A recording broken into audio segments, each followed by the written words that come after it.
حضرت عمر بن عاص رضی اللہ عنہ بیان کرتے ہیں کہ اللہ کے رسول صلی اللہ علیہ وسلم میں ایک شرط پر ایمان لاؤں گا کہ میں نے ایمان لانے سے پہلے پچھلی زندگی میں جتنے گناہ کیے ہیں ان کی معافی چاہیے. اس عورت نے ایسی توبہ کی ہے کہ اگر اس توبہ کو اس علاقے کے 70 لوگوں پر بھی تقسیم کر دیا جائے تو یہ ان کو معاف کروانے کے لیے اس اکیلی کی توبہ کافی ہے.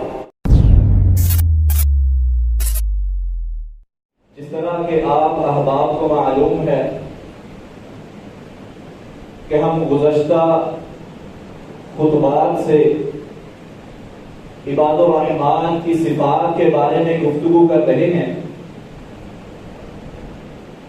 کہ وہ بندے جن کو اللہ رب العزت نے اپنا بندہ قرار دیا ہے کہ اللہ رب العزت نے کچھ شرائط کچھ صفات بتلائی ہیں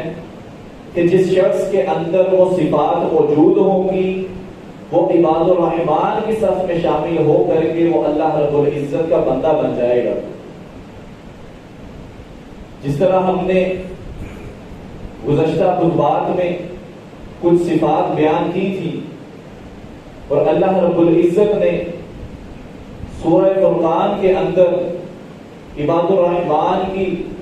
وہ صفات بیان فرمائی ہیں. ان میں سے جو اللہ رب العزت نے پہلی صفت جو بیان فرمائی تھی وَعِبَادُ الرَّحْمَنِ الَّذِينَ يَمْشُونَ عَلَى الْأَرْضِ هَوْنًا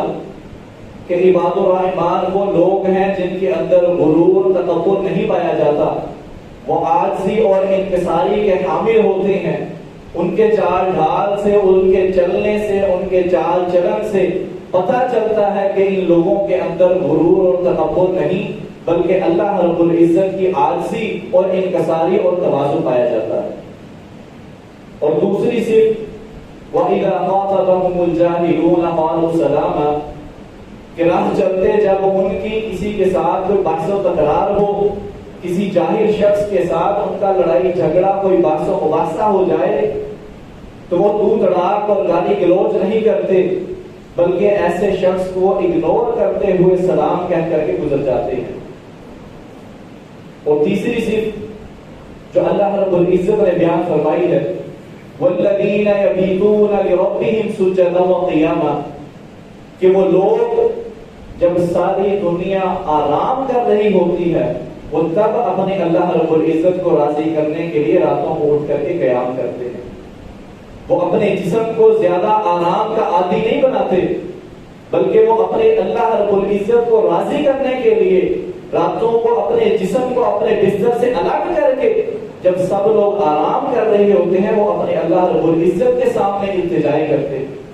وہ اپنے اللہ رب العزت کو راضی کرنے کی کوششیں کرتے ہیں. اور چوتھی صرف جو اللہ رب العزت نے بتلائی والذین یقولون ربنا اصرف عنا عذاب جہنم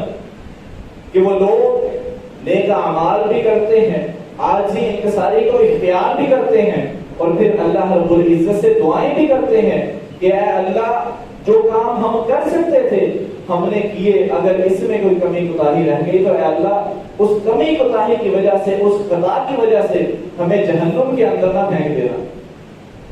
وہ صرف اپنے اعمال تک بس نہیں کرتے بلکہ وہ اللہ رب العزت سے التجائیں بھی کرتے ہیں اللہ کے حضور گڑ گڑاتے بھی ہیں اللہ سے اپنی کمی کوتاہیوں کی معافی بھی مانگتے ہیں اور اللہ رب العزت سے جہنم سے پناہ بھی طلب کرتے ہیں.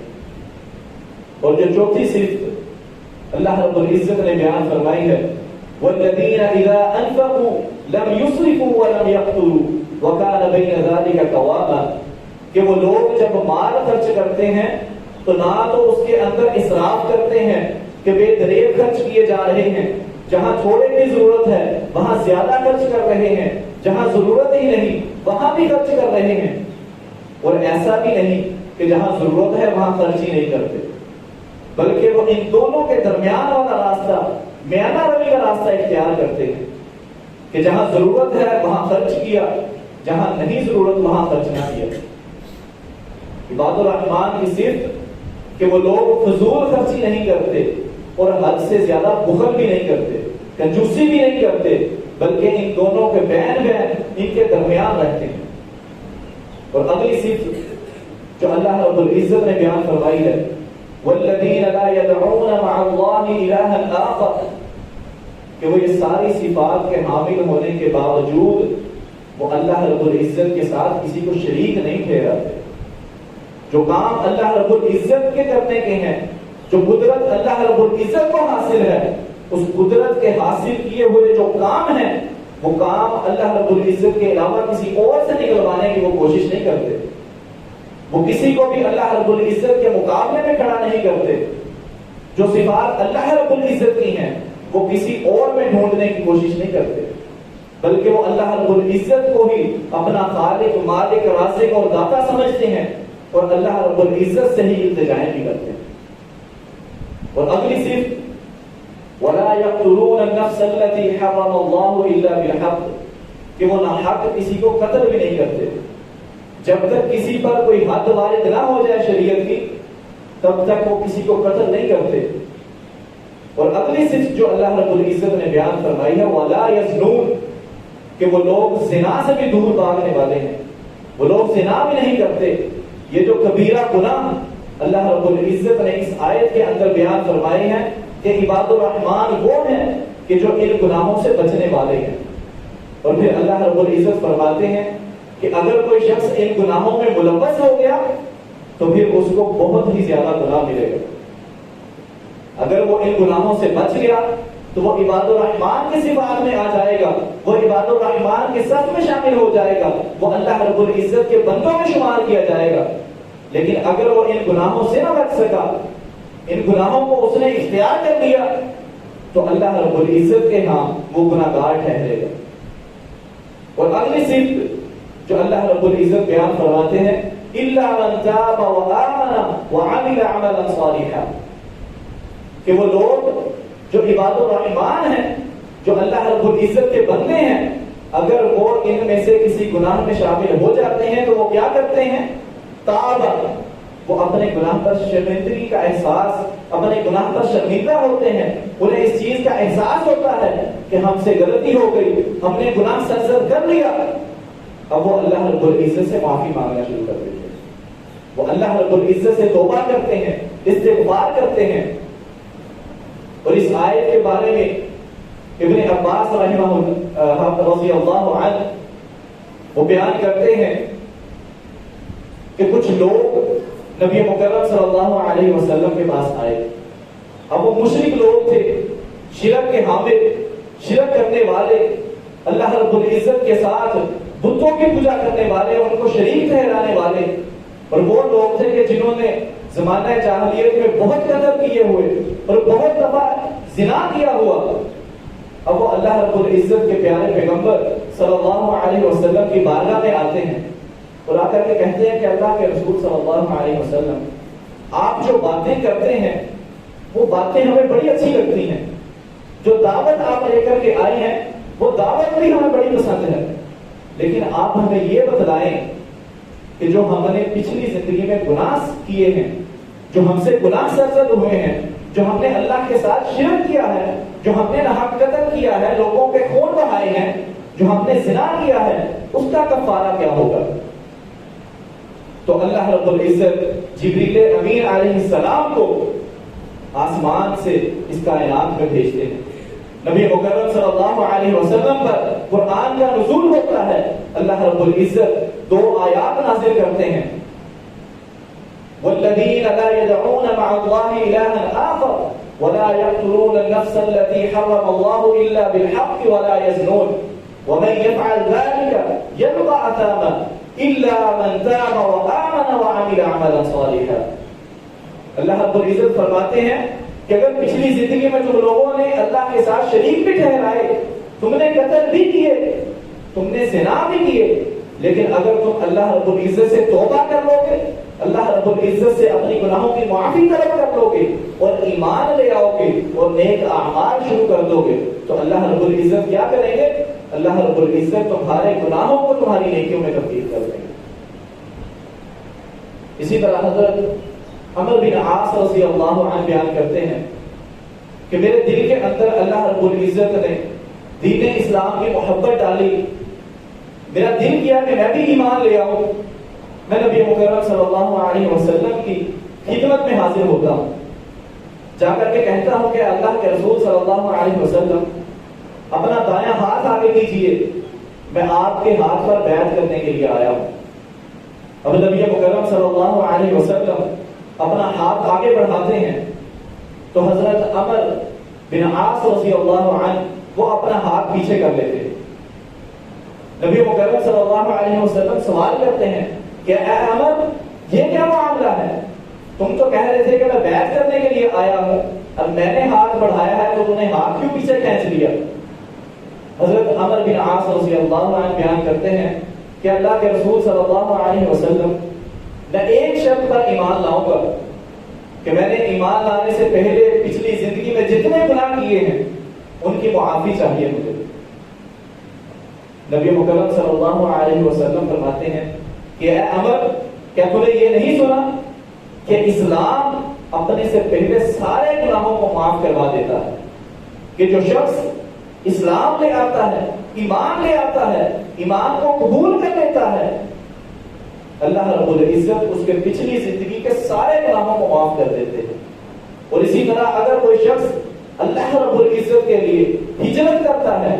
تو اللہ رب العزت اس کی ہجرت سے پہلے کے سارے گناہوں کو معاف فرما دیتے ہیں۔ اور اسی طرح حج،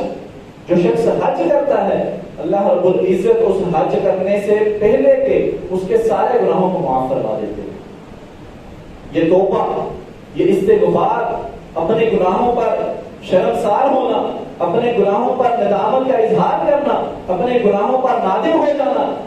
اپنے گناہوں کو تسلیم کر لینا، اپنے گناہوں کو قبول کر لینا، یہ اللہ رب العزت کی بارگاہ میں گناہوں کو معاف کروانے کا سبب بن جاتا ہے۔ اسی طرح بنی اسرائیل کے ایک شخص کا واقعہ جو بہت ہی مشہور واقعہ ہے، آپ لوگوں نے پہلے بھی سنا ہوگا کہ ایک شخص نے 99 قتل کیے ہوئے تھے۔ اب اس شخص کے دل میں یہ بات آتی ہے کہ میں توبہ کر کے سیدھے راستے کی طرف آ جاتا ہوں۔ وہ اپنے ارد گرد لوگوں سے سوال کرتا ہے کیا کوئی عالم ہے کہ جس کے پاس جا کے میں یہ سوال کر سکوں کہ میں توبہ کرنا چاہتا ہوں؟ لوگوں نے اسے ایک عالم کی طرف رہنمائی کی، بتایا کہ فلاں عالم ہے، اس کے پاس چلے جاؤ، وہ تمہاری بہتر رہنمائی کرے گا۔ اب وہ شخص اس عالم کے پاس جاتا ہے، جا کر کے اس سے سوال کرتا ہے کہ میں نے 99 قتل کیے ہوئے ہیں، کیا میں توبہ کرنا چاہوں تو میری توبہ ہو سکتی ہے؟ وہ عالم اسے جواب دیتا ہے کہ تمہاری توبہ نہیں ہوگی، اللہ رب العزت تمہیں معاف نہیں کریں گے۔ اس شخص کو غصہ آتا ہے اور وہ اس عالم کو بھی قتل کر دیتا ہے۔ اب اس کے 100 قتل پورے ہو جاتے ہیں، پھر اسے اپنے گناہ پر شرمندگی محسوس ہوتی ہے کہ یہ میں نے کیا کر دیا، میں تو اللہ سے معافی مانگنے کے لیے آیا تھا اور میں نے ایک اور گناہ اپنے سر لے لیا۔ وہ شخص پھر لوگوں کے پاس جاتا ہے، سوال کرتا ہے کوئی عالم دین ہے جس سے میں سوال کر سکوں؟ ایک اور راہب کی طرف اس کی رہنمائی کی جاتی ہے کہ فلاں جگہ پر ایک عالم دین ہے، اس کے پاس چلے جاؤ، وہ تمہاری بہتر رہنمائی کرے گا۔ اب وہ شخص اس راہب کے پاس جاتا ہے، جا کر کے وہی سوال دہراتا ہے کہ میں نے 100 قتل کیے ہیں، میں توبہ کرنا چاہتا ہوں، کیا اللہ رب العزت مجھے معاف کر دیں گے؟ وہ راہب کہتا ہے کہ اللہ رب العزت بے شک تمہیں معاف کریں گے، تم سچے دل سے توبہ کرو اور اس بستی کو چھوڑ کر کے ایک فلاں بستی ہے جہاں نیک لوگ رہتے ہیں، اس بستی میں چلے جاؤ۔ اب وہ شخص توبہ کرتا ہے، معافی مانگ کر کے اس بستی سے اب نکلتا ہے، دوسری بستی کی طرف چل پڑتا ہے۔ راستے میں ہی موت کا فرشتہ آ جاتا ہے۔ اب جب اس کی موت واقع ہوتی ہے تو ایک جنت کا فرشتہ آ جاتا ہے، ایک جہنم کا فرشتہ آ جاتا ہے، اور دونوں آپس میں بحث کرنا شروع کرتے ہیں کہ اس کی روح کو میں جنت میں لے کے جاؤں گا۔ جہنم والا فرشتہ کہتا ہے کہ میں اسے جہنم میں لے کر کے جاؤں گا، کیونکہ اس نے ساری زندگی گناہوں میں گزاری ہے، اس نے ایک بھی نیکی نہیں کی، اس لیے میں اسے جہنم میں لے کر جاؤں گا۔ اور جنت کا فرشتہ کہتا ہے کہ اس نے توبہ کر لی ہے، اس نے اپنے گناہوں کی معافی مانگ لی ہے اللہ سے، اس لیے اسے میں لے کر کے جاؤں گا۔ اللہ رب العزت ایک فرشتے کو بھیجتے ہیں جو ان کے درمیان فیصلہ کرنے کے لیے آتا ہے۔ وہ آ کر کے ان سے سوال کرتا ہے کہ تم کیوں لڑائی کر رہے ہو، تم زمین کی پیمائش کر لو،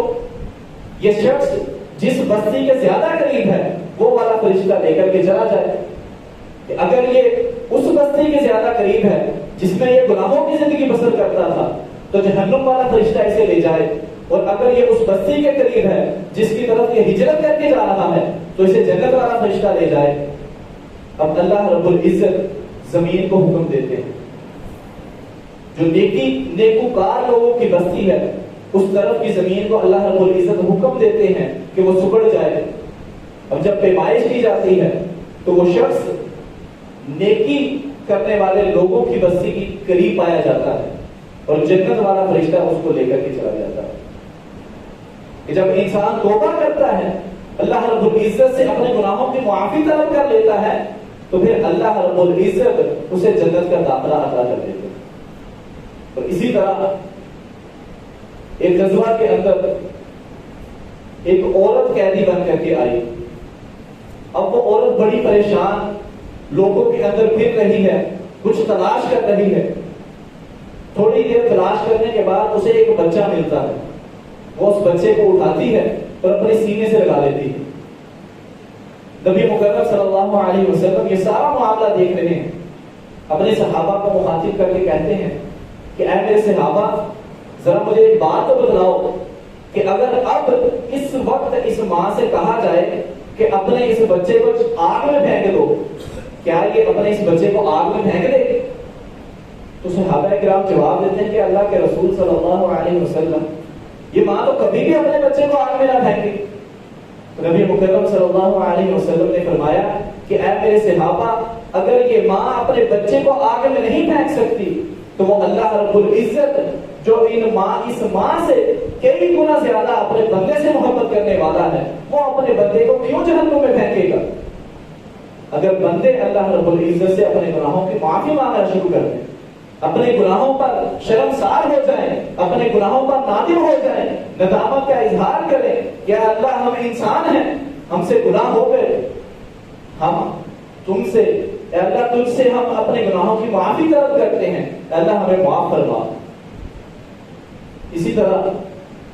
نبی مکرم صلی اللہ علیہ وسلم نے فرمایا التائب من الذنب کمن لا ذنب لہ، کہ جو شخص گناہوں سے توبہ کر لیتا ہے اللہ رب العزت اس کے گناہوں کو اس طرح مٹا دیتے ہیں کہ جیسے اس نے کبھی گناہ کیا ہی نہیں تھا۔ یہ اللہ رب العزت کی غفور الرحیم ذات ہے۔ آج اگر ہم اس دنیا کی زندگی میں رہتے ہوئے کسی انسان کے ساتھ کوئی برائی کر لیں نا،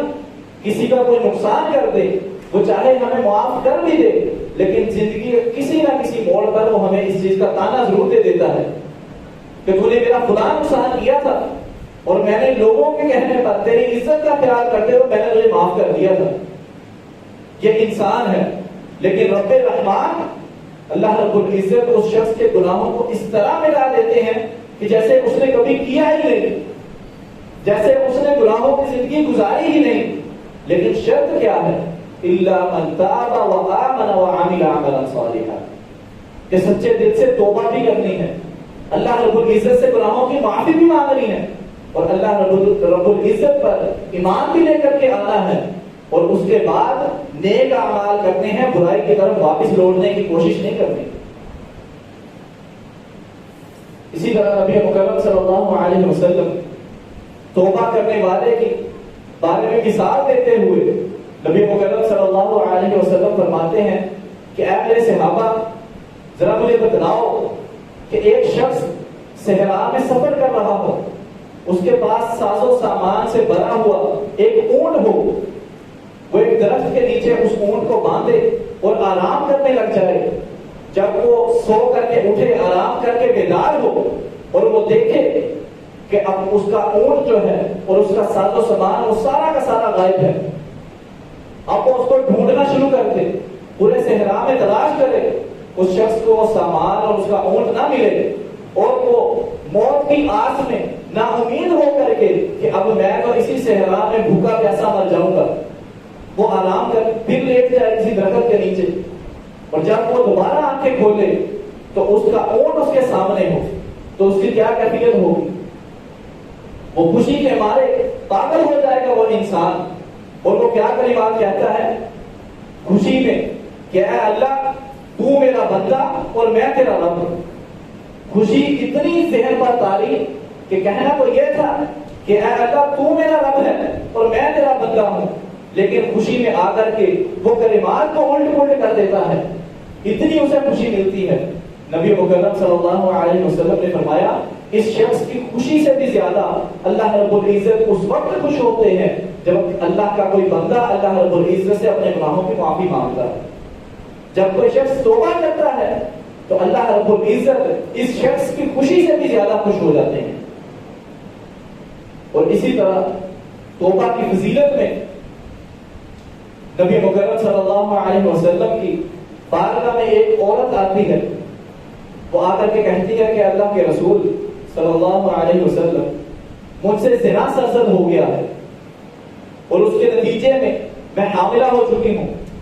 آپ مجھ پر جو شریعت کی حد ہے وہ آپ مقرر کریں۔ اب نبی مکرم صلی اللہ علیہ وسلم اس عورت سے کہتے ہیں کہ جب تمہاری اولاد پیدا ہو جائے تو پھر آنا۔ وہ عورت واپس چلی جاتی ہے، بچہ پیدا ہوتا ہے، پھر سے آ جاتی ہے کہ اللہ کے رسول صلی اللہ علیہ وسلم یہ بچہ پیدا ہو چکا ہے، آپ نے مجھے کہا تھا،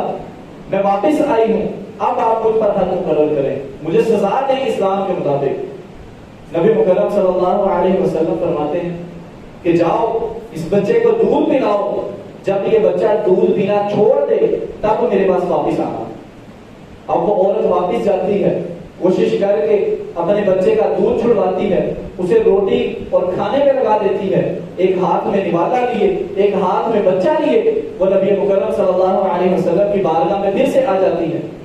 آ کر کے سوال کرتی ہے کہ اللہ کے رسول صلی اللہ علیہ وسلم آپ نے کہا تھا جب یہ بچہ دودھ چھوڑ دے، جب کھانا شروع کر دے تو تب آ جانا، تب شریعت کی حد لگے گی۔ اب نبی مکرم صلی اللہ علیہ وسلم اپنے صحابہ کو مخاطب کرتے ہیں، انہیں حکم دیتے ہیں کہ ایک گڑھا کھودو اور اس کے اندر اس عورت کو بٹھا کر کے رجم کر دو۔ اب رجم کرنے کے لیے جب صحابہ اس عورت کو پتھر مارتے ہیں، انہی میں حضرت خالد بن ولید رضی اللہ عنہ بھی موجود ہیں، وہ ایک پتھر اٹھاتے ہیں، اس عورت کو مارتے ہیں، پتھر لگنے سے عورت کا خون نکلتا ہے، وہ خون حضرت خالد بن ولید رضی اللہ عنہ کے کپڑوں پر گرتا ہے۔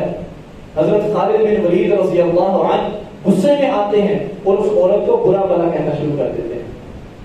جب نبی مکرم صلی اللہ علیہ وسلم یہ معاملہ دیکھتے ہیں تو حضرت خالد کو مخاطب کر کے کہتے ہیں کہ اے خالد رک جاؤ اس عمل سے، اس عورت نے ایسی توبہ کی ہے کہ اگر اس توبہ کو اس علاقے کے 70 لوگوں پر بھی تقسیم کر دیا جائے تو یہ ان کو معاف کروانے کے لیے اس اکیلی کی توبہ کافی ہے۔ آج ہم دیکھیں ہمارا رویہ کیا ہے، ہم گناہ تو کرتے ہیں لیکن اللہ رب العزت سے معافی نہیں مانگتے، بلکہ ہم اکڑتے ہیں، ہم تو گناہوں پر پکے ہو جاتے ہیں، ہم گناہوں پر اٹک جاتے ہیں کہ میں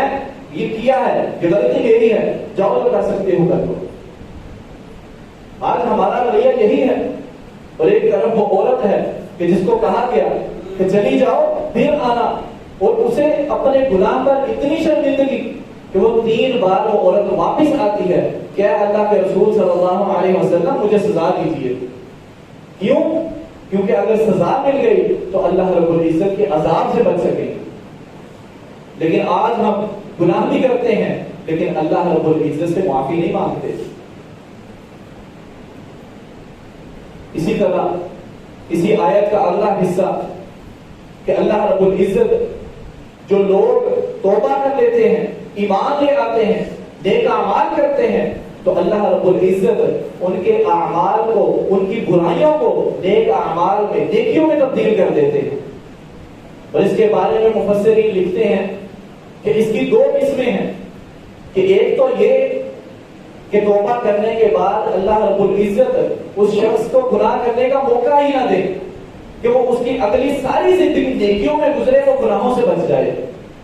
اس کا ایک مفہوم، ایک تفسیر تو یہ بنتی ہے، اور دوسری جو واضح نظر آ رہی ہے کہ اللہ رب العزت اس کے گناہوں کو ہی اس کی نیکیوں میں بدل دیتے ہیں۔ حضرت ابو ذر غفاری رضی اللہ عنہ بیان کرتے ہیں کہ رسول اللہ صلی اللہ علیہ وسلم نے فرمایا کہ میں ایک ایسے شخص کو جانتا ہوں کہ جس کو سب سے آخر میں جنت میں داخل کیا جائے گا اور اس کو سب سے آخر میں ہی جہنم سے نکالا جائے گا. اب جب اس کو جہنم سے نکالا جائے گا تو اللہ رب العزت حکم دیں گے کہ اس کے چھوٹے چھوٹے گناہ، اس کی جو چھوٹی چھوٹی غلطیاں تھیں وہ اس کے سامنے ذرا پیش کرو. اب اس کے سامنے اس کی غلطیاں رکھی جائیں گی، چھوٹی چھوٹی غلطیاں، اور اللہ رب العزت حکم دیں گے کہ اس کے بڑے گناہ ذرا سائڈ پہ رکھو، صرف چھوٹے گناہ اس کو دکھانے ہیں. اب وہ شخص اپنے گناہوں کو دیکھے گا، اللہ رب العزت اسے سوال کریں گے کہ تم نے فلاں وقت میں یہ فلاں گناہ کیا تھا. اب وہ شخص ہاں میں جواب دے گا، انکار نہیں کر سکے گا، کیونکہ اس کے سامنے اس کا نامہ اعمال ہے، وہ دیکھ رہا ہے کہ سب کچھ نوٹ ہے. اب وہ جب ہاں میں جواب دے گا تو اللہ رب العزت حکم دیں گے کہ اس کی ہر گناہ کو اس کی نیکی میں تبدیل کر دو. اب وہ شخص وہ اپنے نامہ اعمال کی طرف دیکھ کر کے کہے گا کہ اے اللہ، میری تو کچھ ایسی کمیاں کوتاہیاں بھی ہیں جو اس نامہ اعمال میں مجھے نظر نہیں آ رہی. جب یہ بات وہ بیان کر رہے ہیں اور نبی مکرم صلی اللہ علیہ وسلم یہ فرما رہے ہیں تو حضرت ابو ذر غفاری بیان کرتے ہیں کہ نبی مکرم صلی اللہ علیہ وسلم اتنا مسکرائے، اتنا ہنسے کہ نبی مکرم صلی اللہ علیہ وسلم کی داڑھیں بھی نظر آنا شروع ہو گئے. یعنی کہ جب انسان کو پتا چلا کہ میرے گناہ نیکیوں میں تبدیل ہو رہے ہیں تو وہ گناہ جو اس کے سامنے پیش نہیں بھی کیے گئے وہ اللہ رب العزت کو کہہ رہا ہے کہ اللہ میرے وہ گناہ بھی نیکیوں میں تبدیل ہو جائیں. لیکن آج اس دنیا کی زندگی میں رہتے ہوئے اللہ رب العزت نے ہمیں یہ موقع دیا کہ ہم گناہوں کی زندگی چھوڑ کے توبہ طائب ہو کر کے ہم نیک اعمال کی زندگی کو اختیار کر لیں تاکہ ہمارے جو پچھلی زندگی کے گناہ ہیں وہ نیکیوں میں تبدیل ہو سکیں. لیکن آج ہم اس معاملے میں بہت ہی سست نظر آتے ہیں. ایک تو ہم گناہ کر رہے ہیں، دوسرا ہم اپنے گناہوں پر نہ شرمسار ہیں، نہ ندامت کا اظہار کرتے ہیں، نہ ہی اللہ رب العزت سے ان گناہوں کی معافی طلب کرتے ہیں. اللہ رب العزت سے دعا ہے کہ اللہ رب العزت ہمیں اپنے گناہوں کی معافی طلب کرنے کی توفیق عطا فرمائے. جو بقیہ صفات رہ گئی ہیں انشاءاللہ وہ آئندہ خطبہ جمعۃ المبارک میں بیان کی جائیں گی. اقول قولی ھذا استغفر اللہ لی ولکم ولسائر المسلمین وما توفیقی الا باللہ. بہترین صدقہ جاریہ حاصل کرنے کے لیے اس ویڈیو کو لائک، کمنٹ اور شیئر کرنا مت بھولیں.